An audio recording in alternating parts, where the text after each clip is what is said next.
अस्सलामुअलैकुम। उम्मीद है दोस्तों कि आपको मेरी पिछली वीडियो में मैट्रिक्स इन्वर्जन मेथड समझ आया होगा। आज हम क्रैमर्स रूल के बारे में पढ़ेंगे कि क्रैमर्स रूल क्या है। सबसे पहले इसे उसी तरह लिख लेना है 4 - 2 1 x y 8 4। उसके बाद इसमें जो होता है हमें ए एक्स डिटर्मिनेंट की ज़रूरत थी और ए वाई डिटर्मिनेंट की ज़रूरत थी, और ए डिटर्मिनेंट में तो उसमें भी ज़रूरत थी और इसमें भी ज़रूरत है। सबसे पहले हमने ए डिटर्मिनेंट ही निकालना है, लेकिन इससे पहले हम ए एक्स जानना चाहते हैं कि ए एक्स कैसे निकलेगा। इसके बारे में बहुत से बच्चों को मुश्किलात पेश आती हैं कि ए एक्स हम कैसे लिखें, ए वाई कैसे लिखें। तो इसके लिए बहुत ही ईजी असूल है। ए एक्स जो है ना, अब ये देखें, ये एक ए मैट्रिक्स है, इसी को मद्देनज़र रखना है और इसी को भी मद्देनज़र रखना है, बी वाली को। अब यहाँ पर ए एक्स में जो है ना, एक्स वाली वैल्यूज़ नहीं लिखनी।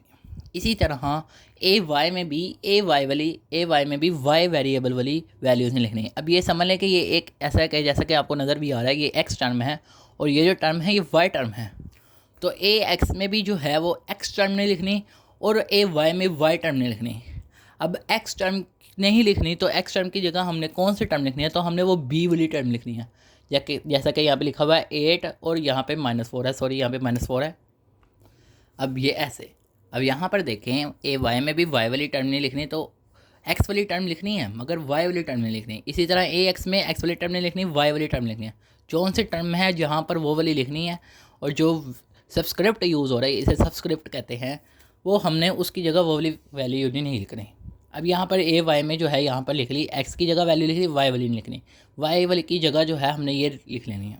अब हमें जो है ए एक्स का डिटर्मिनेंट चाहिए। अब यहाँ पर देखें तो ये वाली टर्म ऐसे मल्टीप्लाई 8 × 1 -2 × -4, तो ये 8 हो गया, ये माइनस, इसी तरह -2 × -4 8 हो गया, तो 8 - 8 0। और x का जो फार्मूला है क्रैमर्स रूल में वो ये है कि जो सब्सक्रिप्ट है, यानी कि जो ये वेरिएबल है, उसका हमने पहले सब्सक्रिप्ट का डिटर्मिनेंट निकालना है, डिवाइड करना है ए डिटर्मिनेंट।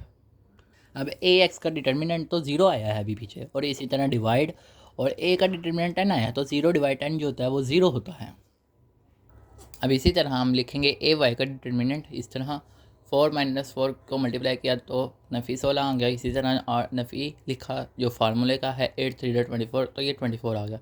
जब इनको आपस में किया तो ये -16 और -24 जो है -40 हो गया। और यहाँ पर y इज इक्वल है ए वाई का डिटर्मिनेंट और ए के डिटर्मिनेंट, ए वाई के डिटर्मिनेंट की जगह -40 आ गया, ए के डिटर्मिनेंट की जगह 10 आ गया। ये 0 0 से किया, पीछे आ गया -4। अच्छा, याद रहे कि यहाँ पर यहाँ पर बच्चों को कन्फ्यूजन हो जाती है।